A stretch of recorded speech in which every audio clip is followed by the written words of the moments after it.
Yes. Hello, everyone. This is Sephardic Wills brought to you by the Sephardic Genealogical Society. We bring you 2 weekly talks on Sephardic historical and genealogical subjects. On this sunny Sunday, at least over here, we welcome our patrons on Zoom. They make these meetings possible. Everyone on YouTube, and we especially welcome our guest speaker of today, Raquel Levy-Toledano. David and I were very happy to meet her in person at the conference of the International Association of Jewish Genealogical Societies in London just a few weeks ago. Raquel is a medical doctor and holds a PhD in biology. She founded the Genealogy des Juifs du Maroc Facebook group in September 2019, and now, only 5 years later, just before their first lustrum, it already has over 10,000 members. She is also a curator at Janie, where she strives with others to connect Moroccan Jewish families and to restore family ties that would otherwise be lost. She is also a co-administrator of the Avatino Y-DNA project, and she co-founded NAIMA, a genealogical society dedicated to Moroccan and Algerian Jews. She is also a board member of the Cercle de Genealogie in France, and she manages the North African group. By the way, if you're not a member of the Cercle de Genealogie Juive in France, now's the time to do it. It's in French, but their magazine is the best one in the world, with beautiful articles, illustrations, always well documented, etc. Today, Raquel will speak about what to do if classical document-based genealogy is impossible. What options are available if the family history turns out to be inaccurate, or if these documents are missing? Is DNA research a viable alternative to classical genealogy? Can one reveal the history of one's family and reunite his family members after more than 170 years? Raquel will tell us now of this research using DNA. Welcome, Raquel. Thank you. Thank you very much, Dan, for this introduction. Thank you, David and Dan, for inviting me to your weekly Sephardic World conference. And yes, I'm going to tell you about my Moroccan Jewish genealogy journey and how, by using DNA, I was able to track my ancestors. So let's see if this works. Yes. So let me first tell you about the DNA tools that I used. Of course, there are the DNA tests that are available that you can buy at MyHeritage, at the Family Tree DNA, Ancestry, etc. What they do is they analyze the autosomal DNA, the DNA that is transmitted by both parents, and it helps you identifying genetic cousin with whom you share an ancestor up to 6 or 7 generations ago. The mitochondrial DNA could be helpful to trace the matrilineal linear ancestral origin. The mitochondrial DNA is transmitted by the mother to all her children. And then the Y-DNA could also be helpful to trace the matrilineal linear ancestral origin. The Y chromosome is transmitted from father to son. And so by these 3 tools, you'll be able to identify 2 of your ancestors' origin, the patrilineal, the father of the father of the father of your father. So that is your patrilineal line, or your maternal matrilineal line, which is only one ancestor from your mother, or the women that gave that are in line with your mother. So from this DNA test, you can get DNA correspondence. So what are the DNA correspondence? Those are your genetic cousins with whom you share some DNA segment. And depending on the amount of DNA shared and the length of the segment, you can assess or estimate the family relationship that you have with this DNA, with this DNA correspondence, with these matches.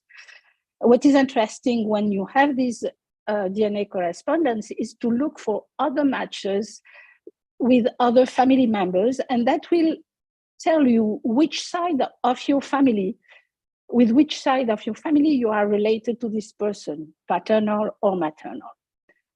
So this is a table that gives you the estimated relationship with a person with whom you share a certain amount of DNA. And what I'd like to show you is this, for instance. This is a third cousin. If you, the average DNA amount of DNA that you share with a third cousin is 1%, sorry, but you can, it can also be 0%. You may not share DNA at all with a third cousin. So the DNA, the autosomal DNA is not always, does not always give results. I'd like to give you an example that is in my family. So 2 years ago, I got this DNA match with Gad, and actually it was quite a big amount of DNA that I shared with him, 5.7%, which made him as a probable relationship as a parent's first cousin. And again, I didn't know anything about Gad.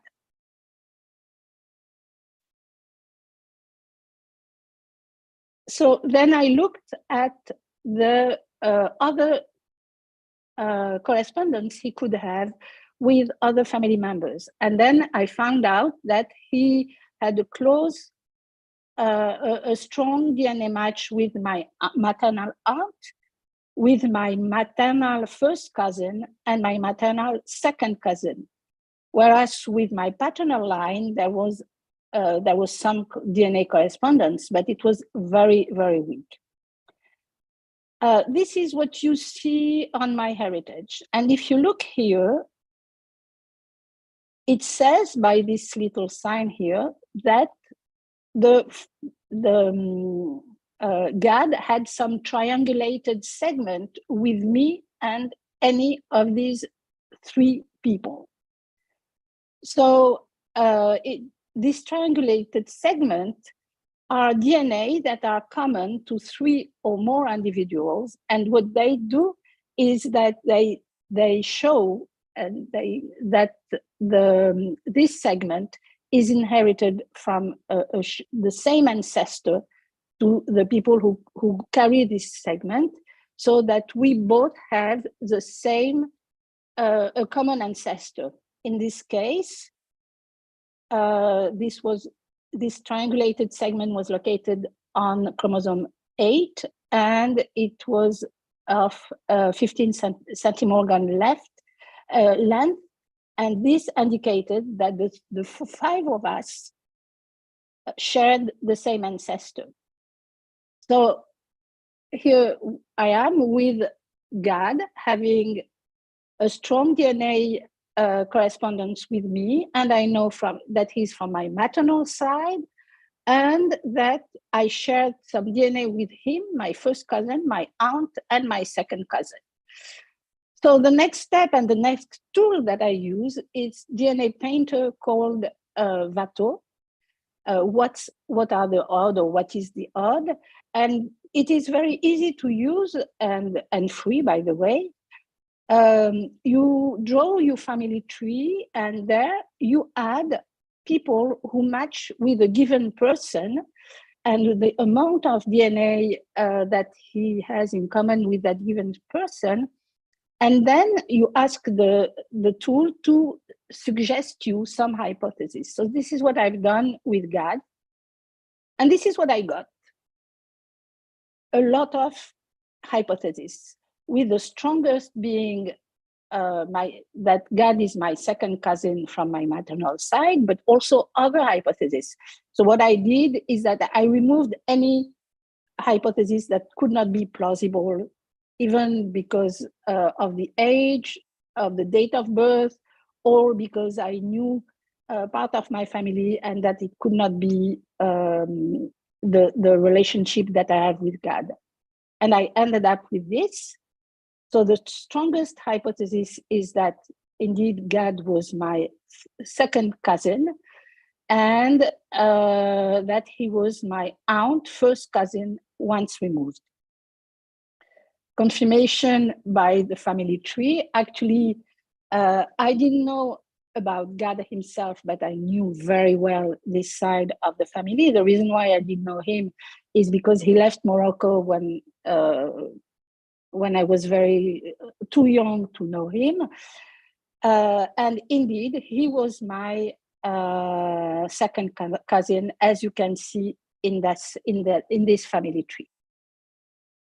So I just wanted to introduce my talk with this very broad principle of genetics, so you'll be able to follow while I will take you through my family genealogy. So the question that I asked myself, and why I started genealogy, is because I was looking for my great-grandfather, and that's how everything started. I've been caught by genealogy after I started this search. So I knew my family was from Mogador, but the family legend pretended that my great-grandfather from my paternal side was born in Manchester. So let me tell you a few words about Mogador. Mogador was a fortress, a Portuguese fortress in the Atlantic coast of Morocco. In 1760, the Sultan Mohammed ibn Abdallah built a seaport to develop the international trade from Mogador and for Morocco. And he brought in that city, Mogador, about 10 families, mostly Jewish family, either from Marrakesh, from the inner land, or from Agadir, and some also Muslim family, to become the family called as a Tajer as Sultan. And from there, an intense trading with England, and especially Manchester, took place, and also other European countries. The other event that was remarkable in Mogador is that there was a bombing by the French Navy in 1844, and that led to the destruction of the Jewish quarters of Mogador and to a massive exodus of the Jews from Mogador. They went either in the inner land of Morocco, in Marrakesh, or in the south of Morocco, in Agadir. But a lot of them left Mogador at that time, went to England or to Portugal. So this story of Mogador could fit with the fact that my great-grandfather was born in Manchester. Now, I'd like also to show you these pictures of Mogador, late 19th century, just to show you the Victorian way of life that people from Mogador had. So it is not surprising that there were a tight link with Manchester at that time. So who was I looking for? This is what I knew about my family. This is my grandfather, Nassim. He had two brothers, Abraham, his older brother, and Isaac. And I know very well about his mother, Mesoda Ohayon. And we have been very close to the Ohayon family for since 150 years. And up to now, we are still very close to the Ohayon family. But I didn't know anything about my great-grandfather. I've never heard, apart from my great-uncle Abraham or Isaac, any other family member from this Levy family. The two eldest sons of Abraham and Nessim were named Meyer. As in other Jewish communities, it is very frequent, and actually it's almost the rule, that the firstborn, or you'll see there are exceptions, and in my family there is an exception, that the firstborn is named after his paternal grandfather. So I was probably looking for a Meyer Levy. Because Abraham was the eldest, I was probably looking for a Meyer Levy, son of Abraham Levy. And I was told that he was born in Manchester. And according to the date of birth of my grandfather and his brother, he was probably born between 1845 and 1865. So from there, I started to search all the documents I could find online on Manchester, all kinds of censuses, directories for people, street businesses, archives of journals, etc. There are a wealth of document and information on people who lived in Great Britain in the 19th century. And the first time I came across a Meyer Levy, son of Abraham Levy, was in this census in 1861. And from there, I could draw the family tree of this Meyer Levy. So he was a son of Rachel Wolfson and Abraham Levy. He was born in 1853, so it fits with my search. And he was the first to be born in England. All his other older siblings were born in Prussia. So they probably came to England around between 1850 and 1853. I could tell that he came from a prominent family in Manchester and in South Africa.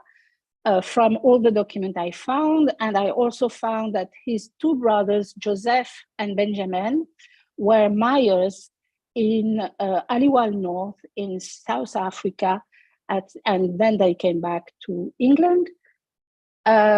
He was a draper involved in his father's business, and he was partnering with his brother Joseph in international trade, so he could well have traveled to Mogador and met my great-grandmother. He was married to Frances Mansfield. He died in Ley in April 1901. But in all of the information I found, there were some inconsistencies and some hints suggesting that the couples of Frances and Meyer was not very harmonious, or that there were problems in this couple. The first hint was this census, and that I found in, and that was in 1891.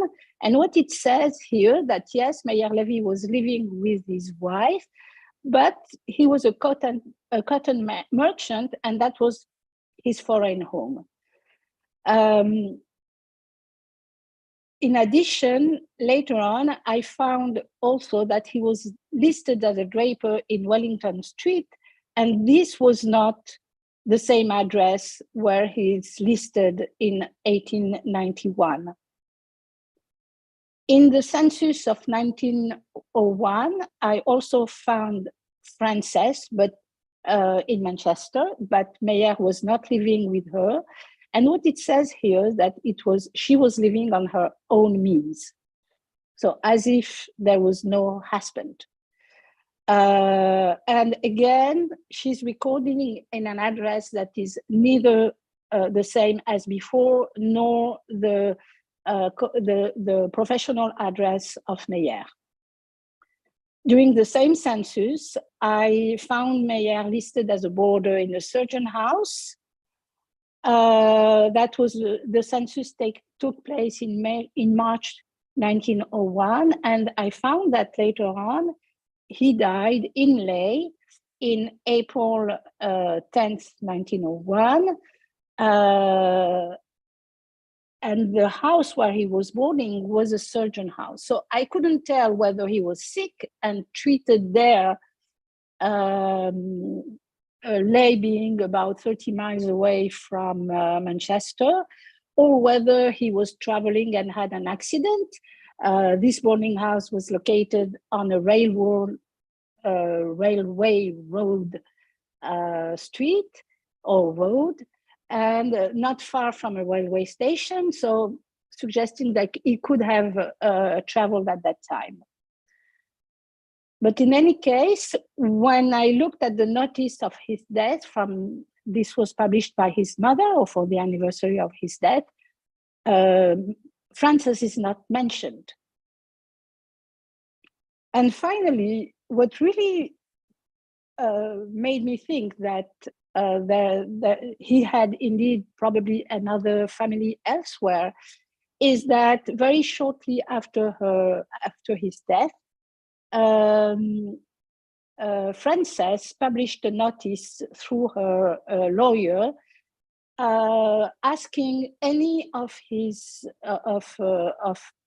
people, any person having a claim against Meyer-Levy estate, to make themselves known, but make themselves known less than 2 months after the notice, as if there was indeed a second family, and that I felt somehow that she was trying to spoil the legacy of my ancestors, of my great-grandmother, by giving such a short notice. So after that, I started, of course, to look for more information, and I found a family tree from a descendant of Meyer's sister Elena, from his great-granddaughter. I talked to her. She had a very sympathetic ear, and she listened to me carefully.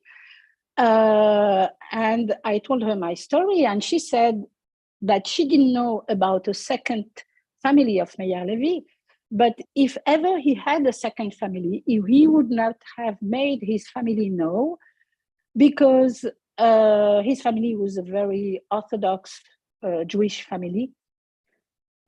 And secondly, because in that case, he would have been taken off the will of his parents.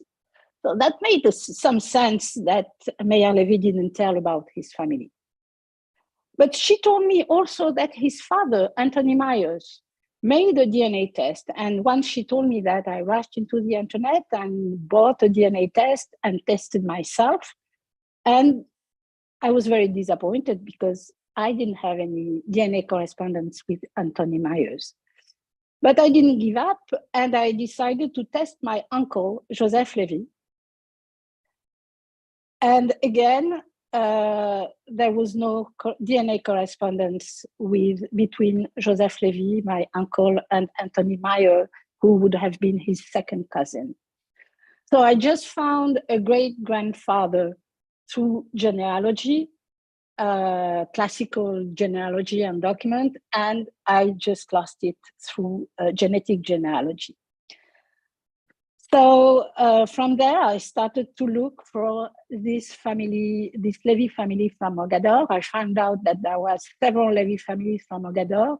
I could not find any family tree that would have mentioned a Meyer Levy with a son, Nessim Levy, my grandfather. But short after, I tested my Aunt Yvonne because I realized that to find the family relationship, it's better to test someone who is one generation above you or two generations above you. And fortunately, my late Aunt Yvonne, who passed away sadly 2 years ago, she was still alive. She agreed to be tested. And then I found that my Uncle Joseph and her and myself, we triangulated on the fifth chromosome.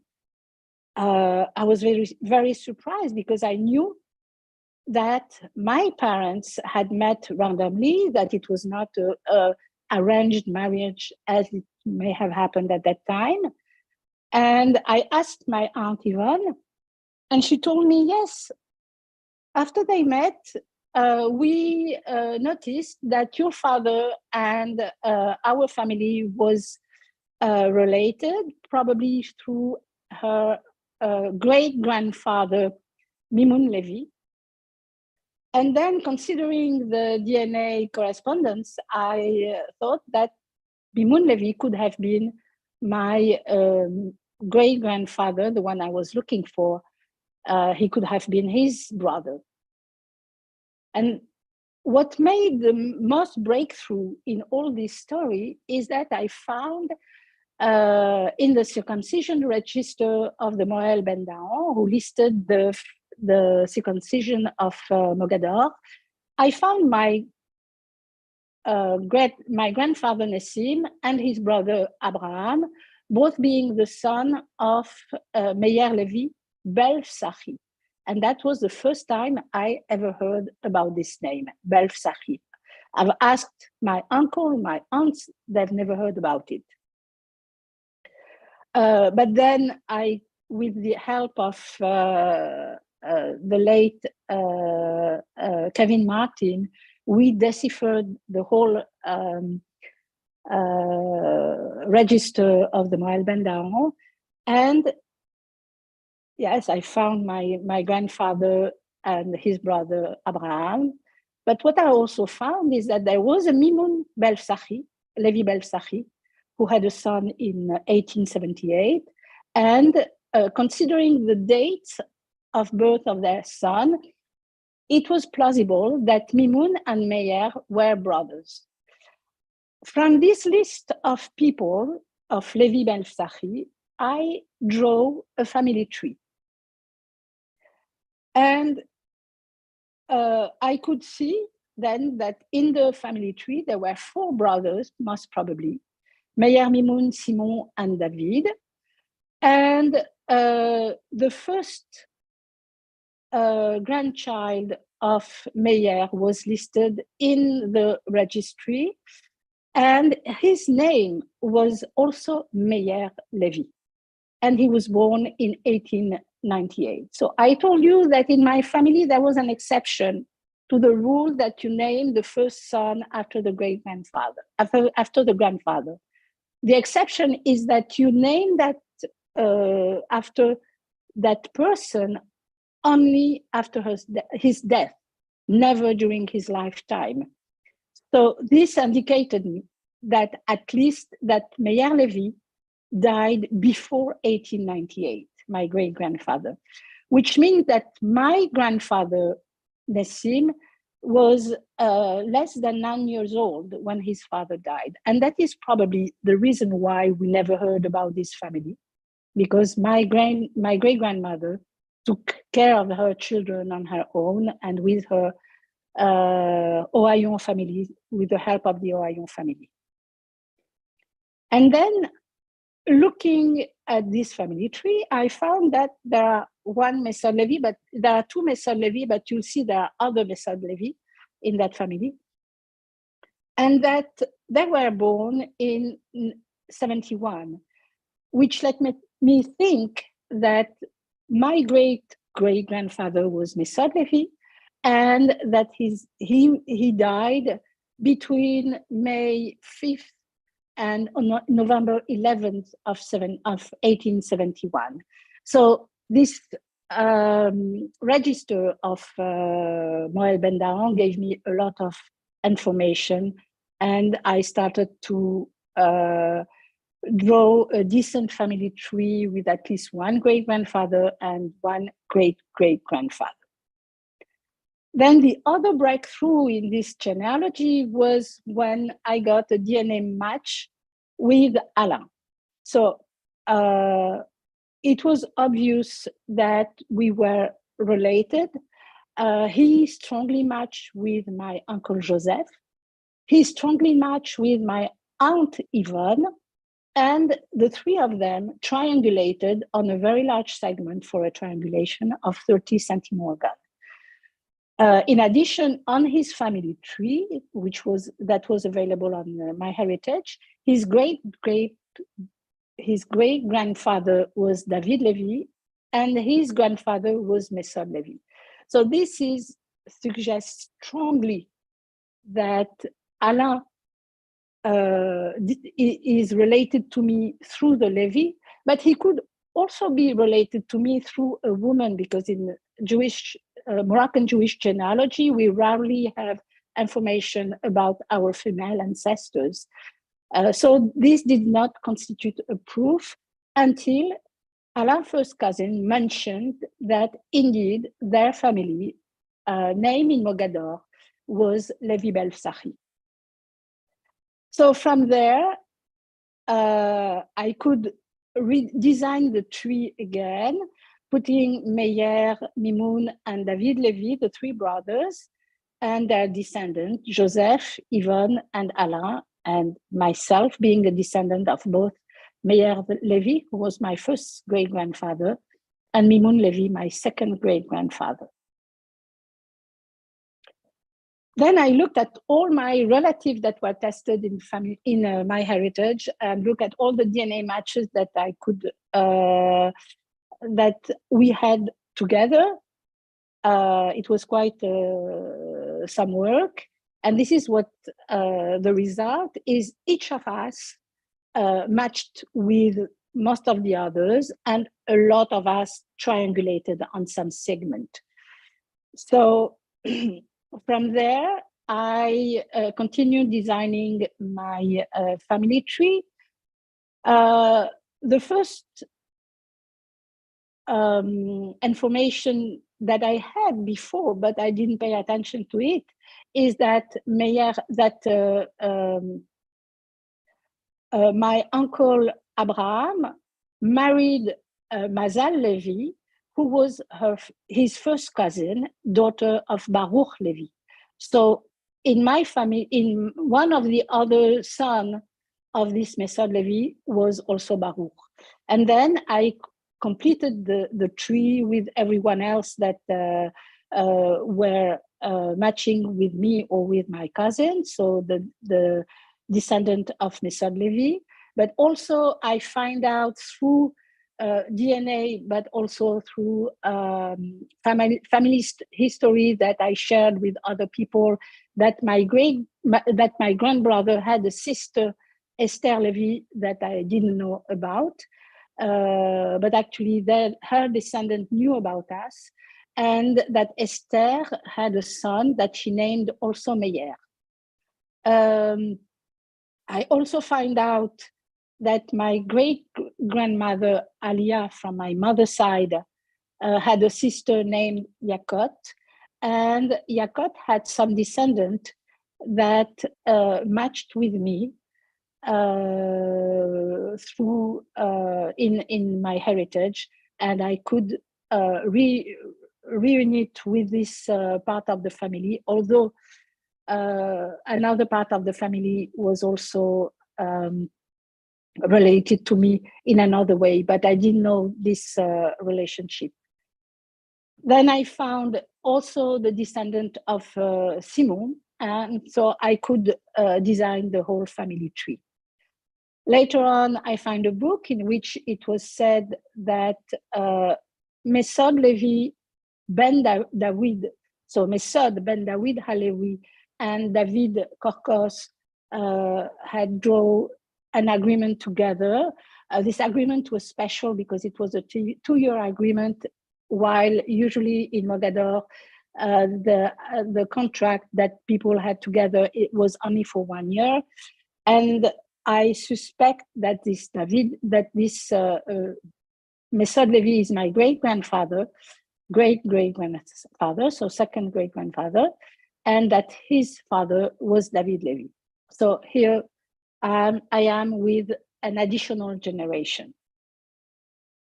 When I tested my Uncle Isaac, I also tested his Y chromosome with Avotenu, and I find out that he distantly matched the Ashkenazi Levite branch with the most recent common ancestor living around 1100 years before present.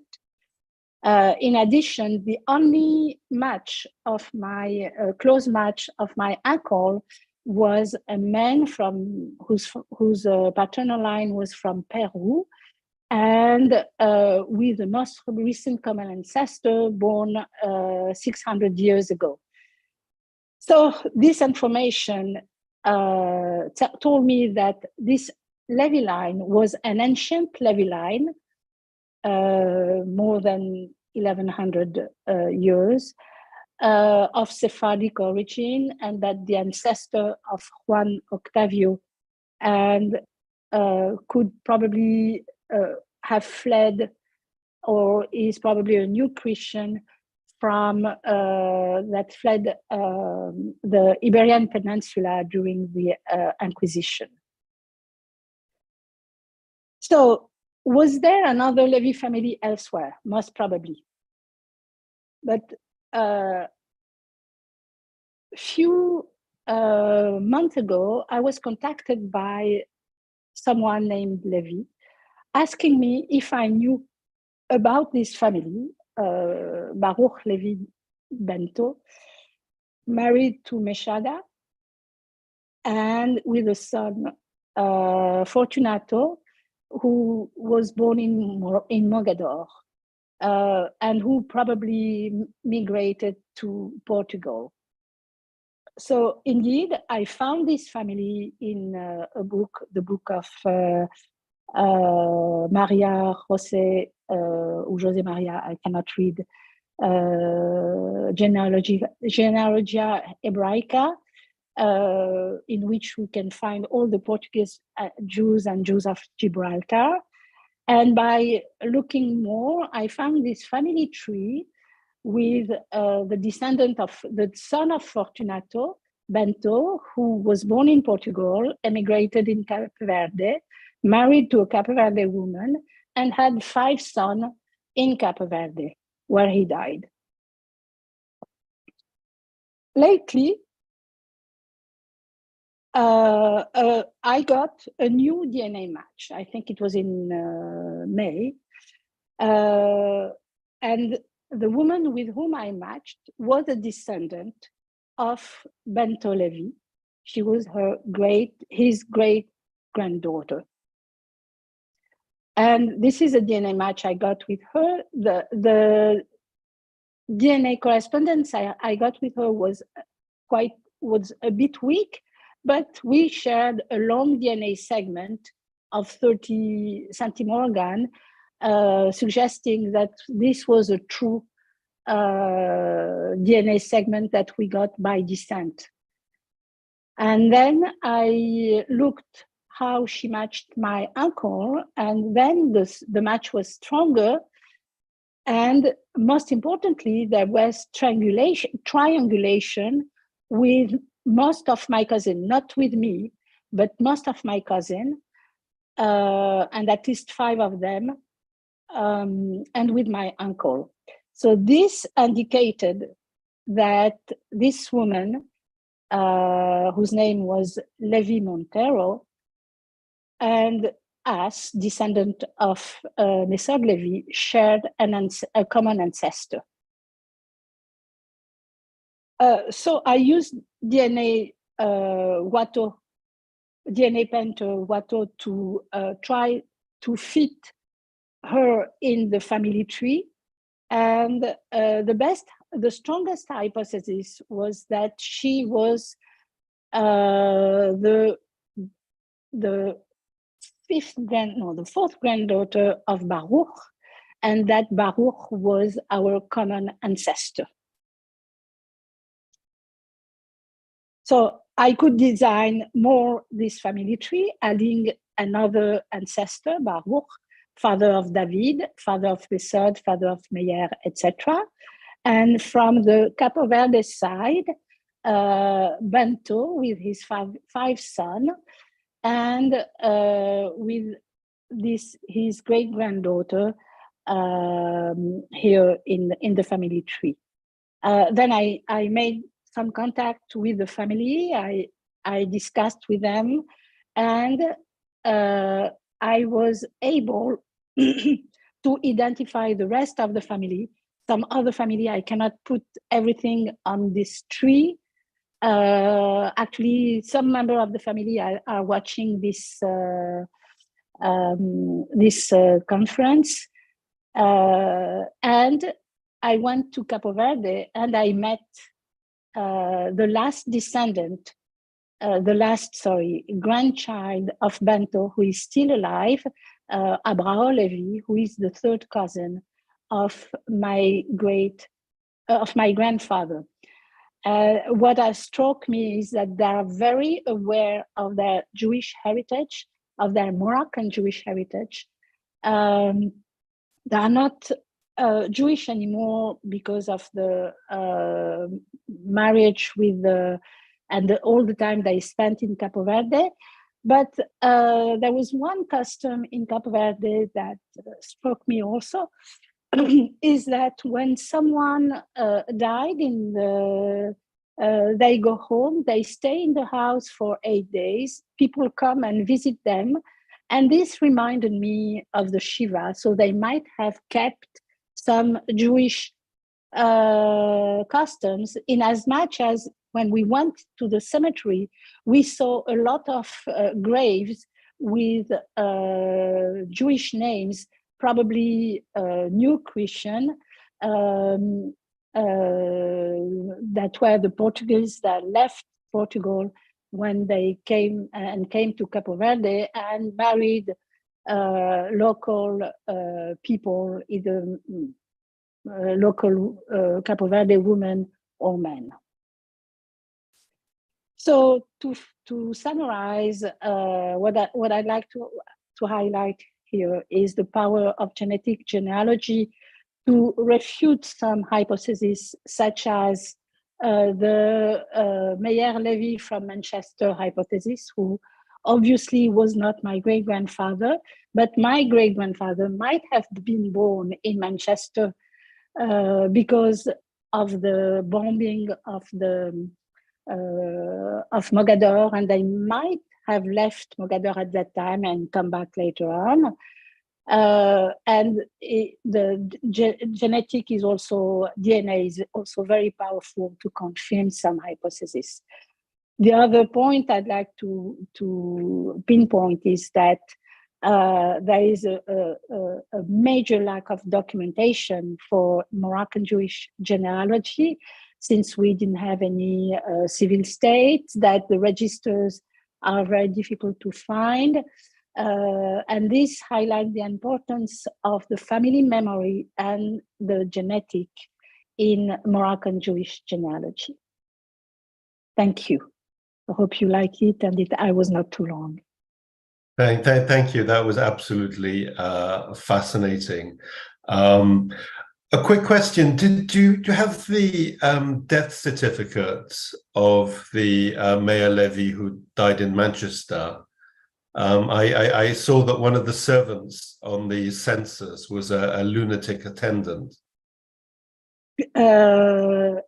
I think I can find it, but I don't have it. I think it should be easy to find. I was so lucky with Manchester, and it was so easy to find information that I'm very positive that I might be able to find it. No, my great-grandfather died of what is politely called a social disease, and I was wondering if maybe there was some similar situation there if there's a lunatic attendant in home. But okay. I'm sure your family is much more civilized than mine. Can I ask how long it took this whole process? The first time I heard about Meyer Levy was in Rosh Hashanah 2080.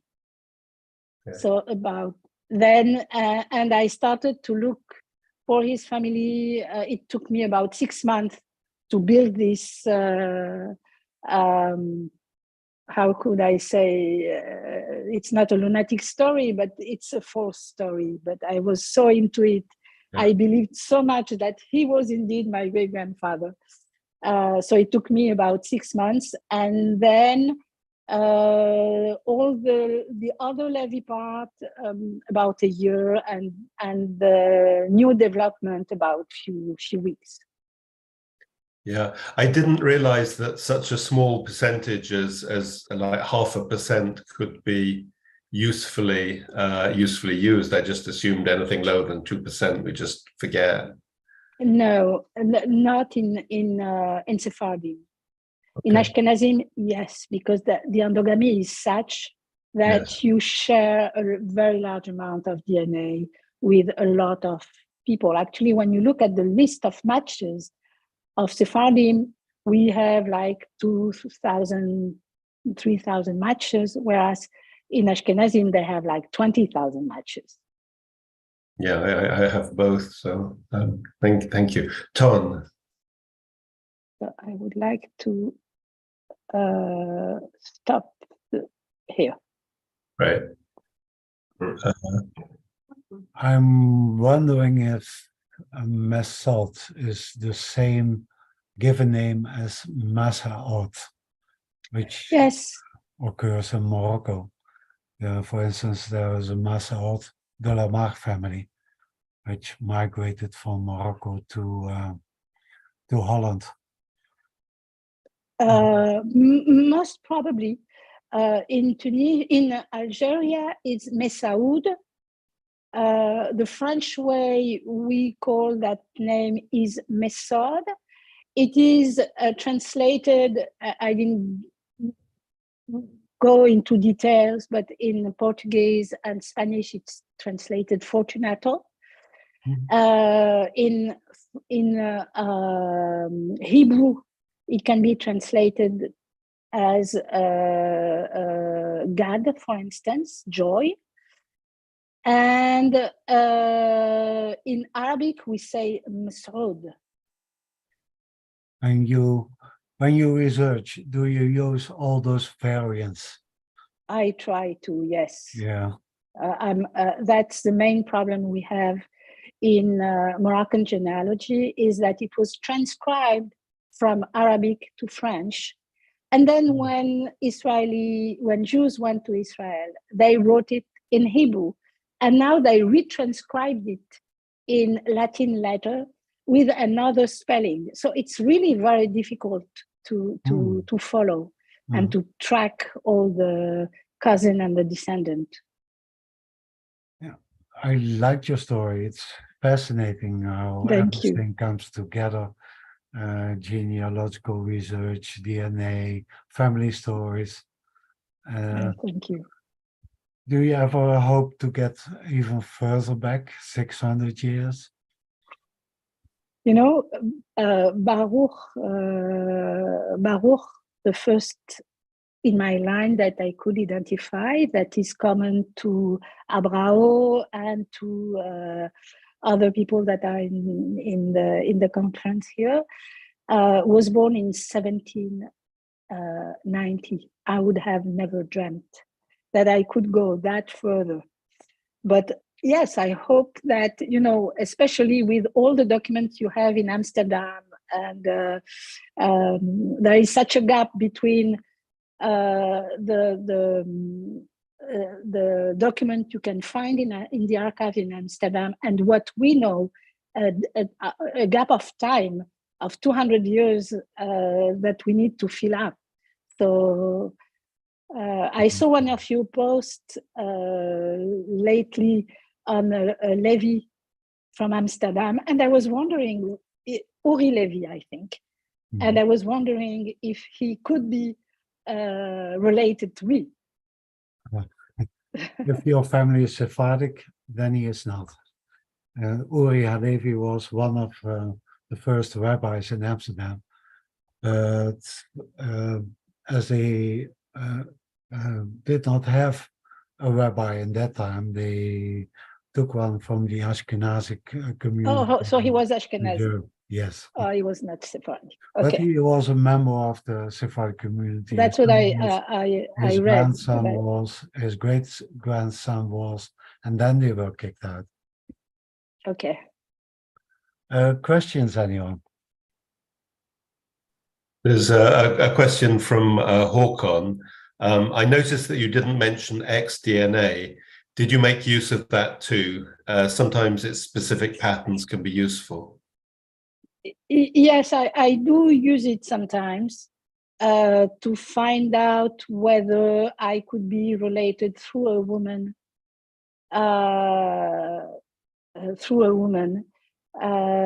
But since the X chromosome recombine at each generation, it's not as useful as the Y chromosome. I should mention that I used it a lot when with Avotenu I started to study the mitochondrial DNA because that will help me assessing whether or not the person who was tested was of Sephardic or Ashkenazi descent. So by looking to his X chromosome matches. And by the way, my heritage doesn't show the X chromosome matches. You can find that only on family tree DNA. Daniela asks, can you talk about the red dot you had on the map of Manaus, Amazon? Actually, the reason why I highlighted this map was mostly because I knew my great great grandfather Mimun Levy had migrated to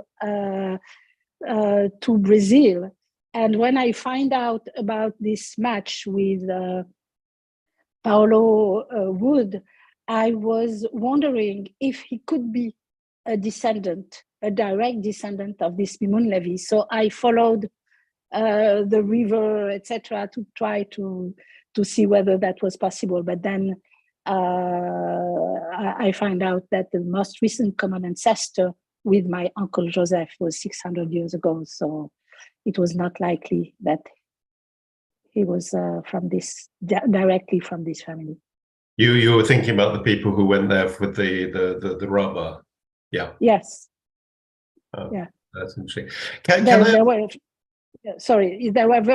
were a few members of few descendants of Mesod Levy Belfsachi who went to Brazil at the time. So. If it's not confidential, how many Sephardic Y lineages from Morocco have been analyzed, and how many do you think there actually are? I mean, what percentage perhaps have been looked at? So far, if I recall, we identified more than 100 lines in 235 men. Yes. Just to make a parallel, for Ashkenazim, more than 6,000 men have been tested, and altogether 140 lines were identified, 100 major lines and 40 minor lines. And there were some lines that were common between Sephardic and Ashkenazim. Because Baida must have hundreds or even thousands of surnames in Morocco, so it's a very small percentage. Yeah, but I think we still have we still discover some new line, not every day, less frequently than when I started the study, but we still discover some new line all the time. Yes, thank you. Any questions on YouTube? I am just looking. People say, well done.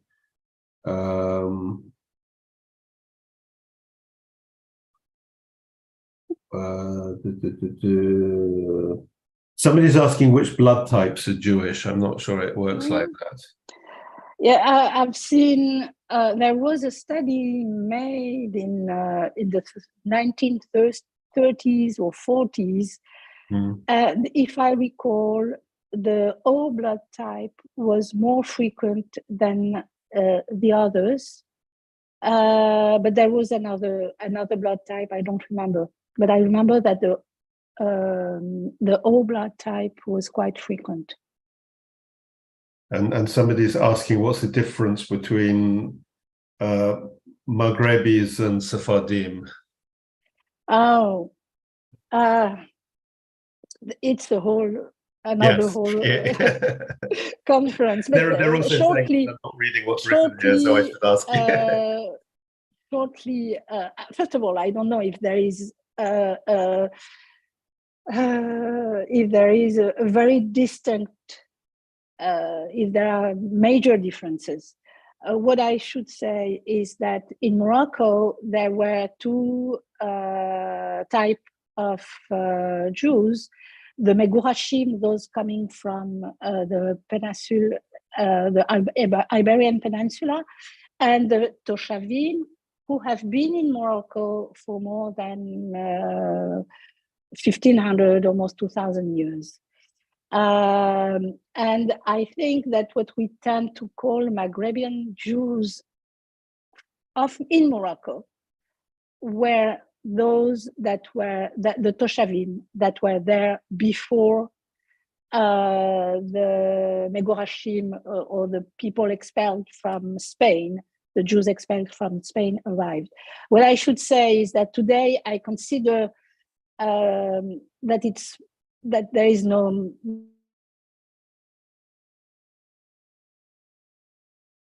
differences in the meaning of all the families, and genetically we didn't find any difference. Do you think that all the Megurashim actually came from the Iberian Peninsula? Because I'm just thinking, was it not a shared cultural space anyway between North Africa and the Iberian Peninsula? Originally, most of them, yes, but they didn't come necessarily directly to Morocco. For instance, the Toledano family, the common ancestor to the Toledano family came from Saloniki. We know of a lot of families that came from Turkey or from Egypt after being in Turkey. So no, they didn't come directly. Yes. Håkan is saying, I think you said that your Brazilian cousin's ancient common ancestor was on the Y DNA line. If so, it seems likely you would have other common ancestors on other lines, perhaps even the one you were suspecting. So I looked carefully at his DNA. The only thing that he shared with my family from the DNA perspective was the Y chromosome. We didn't match at all or he didn't match with any Sephardic Jews. Okay. So you were talking about the Watto in DNA Painter. I'm just thinking aloud that sort of analysis is presumably very easy to encode, and so theoretically, could one not put a lot of autosomal sort of DNA in one end of a computer and identify relationships at the other, or is that too simplistic? It is, because you need to have at least a frame of a family tree to link this DNA together. If you have, yes, if you have a lot of family members who share DNA with one person, the way I did it, that will allow you to fit that person in your own tree. Yeah. But otherwise, no, you cannot take, that would be very useful to take all the DNAs of these Moroccan Jews that match together. They all match together, by the way, and put them in something like that, in a program like that, and try to find no. But maybe if you already had some basic family tree, you could then overlay one on the other. Yeah.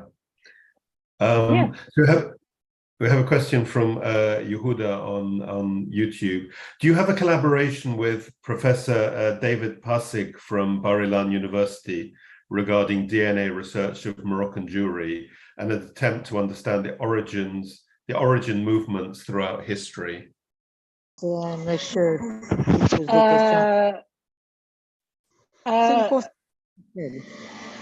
Sorry, somebody is.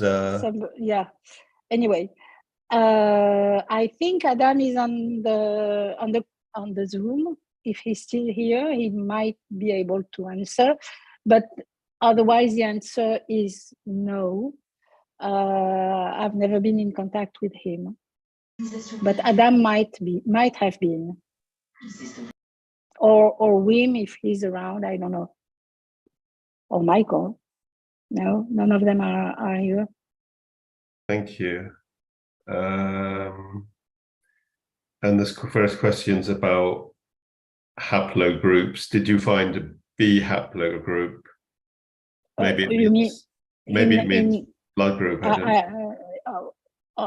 Y chromosome haplogroup? I'm not sure. No. Okay. Not that I know of, and we don't look at haplogroup. Haplogroup is it gives you information on a very ancient ancestor, like 30,000 years ago. So it is not a valuable information usually. Yes. Thank you. Tom, do we have any more questions? I don't think so. Still going on about blood types on YouTube, but not we've done that. It's our best attended meeting in a long time, so that's very good. Yes. Oh. No, people are really interested in DNA, and I think most of us barely understand it. So it's incredibly useful when you give an explanation and a practical example of how it works. I think it was absolutely incredible. Shall we wind up this meeting? Yes. Okay. This was Sephardic World, brought to you by the Sephardic Genealogical Society. We thank our patrons who are with us here on Zoom. They make all of this possible. And thank you to our viewers on YouTube, and a special thank you to Raquel Levy-Toledano. I hope you will return in the future to talk some more about DNA, because it's, as David said, an interesting subject for many people. There will be no meeting next week, as we have gone to a 2-week schedule, and we hope to see you all again in 2 weeks' time. Thank you for viewing and listening, and thank you, Raquel.